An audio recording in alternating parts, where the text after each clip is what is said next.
ನಮಸ್ತೆ, ನಾನು Abhijith Bhargav from Convelex trading centre. ನಮ್ಮ ಜೊತೆ ಇದ್ದಾರೆ ಮದನ್. ಕ್ಯಾನ್ ಇಂಟ್ರೊಡ್ಯೂಸ್ ಯೋರ್ ಸೆಲ್ಫ್? ಸರ್, ನಾನು ಮದನ್ ಅಂತ, ಇರೋದು ಬೆಂಗಳೂರಲ್ಲೇ. ನಾನು ಬ್ಯಾಡ್ಮಿಂಟನ್ ಪ್ಲೇಯರು, ಆಲ್ ಇಂಡಿಯಾ ಎಲ್ಲ ಆಡಿದ್ದೀನಿ. ನನ್ನದೇ ಓನ್ ಅಕಾಡೆಮಿ ನಡೀತಿದೆ ಈಗ ಸದ್ಯಕ್ಕೆ, ಸಕ್ಸಸ್ಫುಲಿ ರನ್ನಿಂಗಲ್ಲಿದೆ. ಓಕೆ ಸರ್, ಸ್ಟಾಕ್ ಮಾರ್ಕೆಟ್ ಬಗ್ಗೆ ಏನಕ್ಕೆ ಸರ್ ಇಂಟ್ರೆಸ್ಟ್ ಬಂತು ನಿಮಗೆ?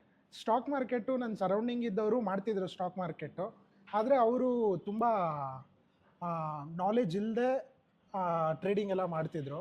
ಸೊ ನನಗೆ ಅವ್ರು ಹೇಳಿದಾಗ ಅದು ಕರೆಕ್ಟ್ ಅಲ್ಲ ಅನ್ನಿಸ್ತು.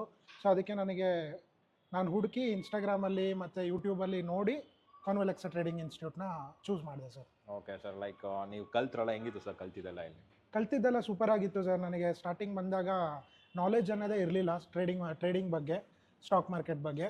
ಸೊ ಇಲ್ಲಿಗೆ ಬಂದು ಟೀಚರ್ಸ್ ಹತ್ರ ಬಂದು ಕಲಿತಾಗ ಅವ್ರು ಎಲ್ಲ ಇನ್ ಡೀಟೇಲ್ ಹೇಳ್ಕೊಟ್ರು ನನಗೆ.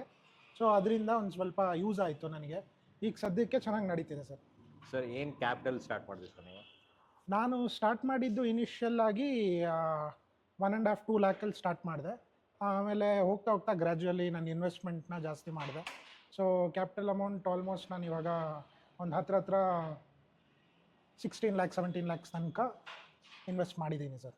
ಸೊ ನಿಮ್ದು ಹೈಯೆಸ್ಟ್ ಪ್ರಾಫಿಟ್ ಏನಿದೆ, ಹೈಯೆಸ್ಟ್ ಲಾಸ್ ಏನಿದೆ ಸರ್? ಸರ್, ನನ್ನದು ಲಾಸ್ ಬಂದು, ನಾನು ಸ್ವಿಂಗ್ ಆಗಲಿ ಇನ್ವೆಸ್ಟ್ಮೆಂಟ್ ಮಾಡಾಗಲಿ ಲಾಸ್ ಮಾಡ್ಕೊಂಡಿಲ್ಲ. ನಾನು ಲಾಸ್ ಮಾಡ್ಕೊಂಡಿದ್ದೆ ಇಂಟ್ರಾಡೇ ಟ್ರೇಡಿಂಗ್ ಮಾಡಿ. ಸೊ ಇಂಟ್ರಾಡೇ ಟ್ರೇಡಿಂಗ್ ಮಾಡಿದಾಗ ನೈಕಾ ಅನ್ನೋ ಒಂದು ಸ್ಟಾಕ್ನಲ್ಲಿ ಇನ್ವೆಸ್ಟ್ ಮಾಡಿ ಹತ್ರ ಒಂದು 20,000 ಕಳ್ಕೊಂಡೆ. ಸೊ ನಾನು ಹೈಯೆಸ್ಟ್ ಪ್ರಾಫಿಟು 20,000 ಇದೆ ಸರ್. ಸೊ ಆ ಲಾಸ್ ಮಾಡ್ಕೊಂಡಾಗ ಹೆಂಗಿತ್ತು ಸರ್ ನಿಮಗೆ? ಲೈಕ್ ಏನು ಅನಿಸ್ತು ಆಮೇಲೆ? ಲಾಸ್ ಮಾಡ್ಕೊಂಡಾಗ ಒಂದು ಸ್ವಲ್ಪ ಬುದ್ಧಿ ಕಲಿತು ಸ್ವಿಂಗಿಗೆ ಶಿಫ್ಟ್ ಆಗಿ ನಾನು ಇವಾಗ ಸ್ವಿಂಗ್ ಟ್ರೇಡಿಂಗ್ ಮಾಡ್ತಿದ್ದೀನಿ. ಇವಾಗ stock market loss and profit ನೋಡಿದ್ದೀರಾ, ಸೊ ಏನೇನು ಚಾಲೆಂಜಸ್ ಫೇಸ್ ಮಾಡಿದ್ದೀರಾ? ಸರ್, ಅದೇ ಲಾಸ್ ಆದಾಗ ಮೈಂಡ್ಸೆಟ್ ಚೇಂಜ್ ಆಗುತ್ತೆ. ಸೊ ನಮಗೆ ಮೈಂಡ್ಸೆಟ್ ಸ್ಟೇಬಲ್ ಆಗಿ ಇಟ್ಕೋಬೇಕು. ಸೊ ಅದೊಂದು ದೊಡ್ಡ ಚಾಲೆಂಜು. ಕೆಲವೊಬ್ರು ಏನು ಮಾಡ್ತಾರೆ ಅಂತಂದರೆ, ಸ್ಟಾಕ್ ಮಾರ್ಕೆಟಿಗೆ ಬಂದು ಇಮಿಡಿಯೇಟಾಗಿ ಪ್ರಾಫಿಟ್ ಮಾಡಬೇಕು ಅಂತ ಅನ್ಕೋತಾರೆ. ಆದರೆ ಅದು ನಡೆಯಲ್ಲ. ಒಂದು ಸ್ವಲ್ಪ ನಾವು ಟೆಕ್ನಿಕಲಿ ಸ್ಟ್ರಾಂಗ್ ಆಗಿ ಫಂಡಮೆಂಟಲಿ ಹೆಂಗೆ ಅನಲೈಸಸ್ ಮಾಡ್ತೀವಿ ಅಂತ ನೋಡಿಕೊಂಡು ಅದನ್ನು ಕಲಿತು ಮಾಡಬೇಕು. ಸೊ ಪೇಷನ್ಸ್ ತುಂಬ ಇರಬೇಕು. ಒನ್ಸ್ ನೀವು ಸ್ಟಾಕ್ ಮಾರ್ಕೆಟಲ್ಲಿ ಎಕ್ಸ್ಪೀರಿಯೆನ್ಸ್ ಆದಮೇಲೆ ನೀವು ಇದು ಮಾಡೋಕ್ಕಾಗುತ್ತೆ. ಆದರೆ ಇನಿಷಿಯಲಿ ಲಾಸಸ್ ಆದಾಗ ಎಲ್ರಿಗೂ ಬೇಡಪ್ಪ ಸಾಕು ಅಂತಲೇ ಅನಿಸುತ್ತೆ. ಆದರೆ ಆ ಥರ ಅಂದ್ಕೊಳ್ಳೋದು ತಪ್ಪು. ಓಕೆ, ಇವಾಗ ಯಾವ್ದು ಬೆಸ್ಟ್ ಅನ್ಸುತ್ತಾ ನಿಮಗೆ? ಇಂಟ್ರಾಡೇ ಬೆಸ್ಟ್ ಅಂತ, ಶಾರ್ಟ್ ಟರ್ಮ್ ಬೆಸ್ಟ್ ಅನ್ಸುತ್ತಾ, ಲಾಂಗ್ ಟರ್ಮ್ ಬೆಸ್ಟ್ ಅಂತ?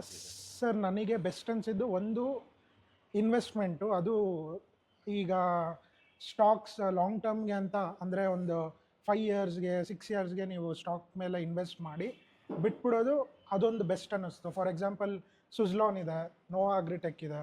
ಸೊ ಅವೆಲ್ಲ long term stocks, fundamentally strong ಇದೆ. ಅದು ಬೆಸ್ಟ್ ಅನ್ನಿಸ್ತು. ಮತ್ತು ನಾವು ಸ್ವಿಂಗ್ ಬೆಸ್ಟ್ ಅನಿಸುತ್ತೆ. ಇನ್ನೊಂದು ಪಾಯಿಂಟ್ ಆಫ್ ವ್ಯೂಲ್ಲಿ ನೋಡೋಕೆ ಹೋದರೆ, ಯಾಕಂದರೆ ಸ್ವಿಂಗಲ್ಲಿ ರಿಸ್ಕ್ ಕಡಿಮೆ ಇರುತ್ತೆ ಮತ್ತು ಸ್ಟಾಕ್ನ ಹೋಲ್ಡ್ ಮಾಡ್ಬೋದು. ಸೊ ಪ್ರಾಫಿಟ್ಸ್ ನೋಡ್ಬೋದು. ಅದನ್ನು ನಾವು ಸೆಕೆಂಡ್ರಿ ಸೋರ್ಸ್ ಆಫ್ ಇನ್ಕಮ್ ಅಂತಲೂ ಅಂದ್ಕೊಂಡು ಟ್ರೇಡ್ ಮಾಡ್ಬೋದು. ಓಕೆ, ನಿಮ್ಮ ಗೋಲ್ ಏನಿದೆ ಸರ್ ಸ್ಟಾಕ್ ಮಾರ್ಕೆಟಲ್ಲಿ? ಸರ್, ಗೋಲ್ ಏನಿದೆ ಅಂದರೆ ದುಡ್ಡು ಮಾಡಬೇಕು, ಅದೇ ದೊಡ್ಡ ಗೋಲ್ ಅಲ್ವಾ. ಸರ್, ನೀವೀಗ ಫ್ರೆಷರ್ಸ್ಗೆ ಏನು ಹೇಳಕ್ಕೆ ಇಷ್ಟಪಡ್ತೀರಾ ಸರ್ ಸ್ಟಾರ್ಟಿಂಗ್? ಫ್ರೆಷರ್ಸಿಗೆ ಯಾರು ಟ್ರೇಡಿಂಗ್ ಶುರು ಮಾಡಬೇಕು, ಸ್ಟಾಕ್ ಮಾರ್ಕೆಟ್ ನೋಡಬೇಕು ಅಂತ ಅಂದ್ಕೊಂಡಿದ್ದಾರೋ ದಯವಿಟ್ಟು ಬಂದು ಸ್ಟಾರ್ಟಿಂಗಲ್ಲಿ ಏನು ಎಕ್ಸ್ಪೆಕ್ಟ್ ಮಾಡಬೇಡಿ, ಏನು ಎಕ್ಸ್ಪೆಕ್ಟ್ ಮಾಡ್ದೇ ಬನ್ನಿ. ನಿಮಗೆ ಎಕ್ಸ್ಪೀರಿಯೆನ್ಸ್ ಆದಮೇಲೆ ಖಂಡಿತ ರಿಸಲ್ಟ್ ಸಿಗುತ್ತೆ. ಯಾವುದು ಮೋಸ ಅಂತೂ ಆಗೋದಿಲ್ಲ. Okay sir, last question, how was the journey in our Convelexa team? Sir, Convelexa ನಾನು ಬೇರೆ ಅಕಾಡೆಮಿ ಆಗಲಿ ಇನ್ಸ್ಟಿಟ್ಯೂಟ್ಸ್ ಆಗಲಿ ನೋಡಿಲ್ಲ. ನನಗೆ Convelexa it is an emotion. ನನಗೆ ಇಲ್ಲಿ ಬಂದರೆ ಒಂದು ಪೀಸ್ ಆಫ್ ಮೈಂಡ್ ಇರುತ್ತೆ. ನನಗೆ ಬೇರೆ ಏನೂ ಥಾಟ್ಸ್ ಬರಲ್ಲ. ಬಂದಿದ ತಕ್ಷಣ ಒಂದು ಪಾಸಿಟಿವ್ ವೈಬ್ ಇರುತ್ತೆ. ಆ ಒಂದು ಪಾಸಿಟಿವ್ ವೈಬೇ ಸಾಕು ಕಂಪ್ಲೀಟ್ ನಮ್ಮ ಮೈಂಡ್ಸೆಟ್ನ ಚೇಂಜ್ ಮಾಡೋದಕ್ಕೆ. So Convelexa for me it is a best thing for trading till now. Thank you sir. Thank you so much. Thank you all.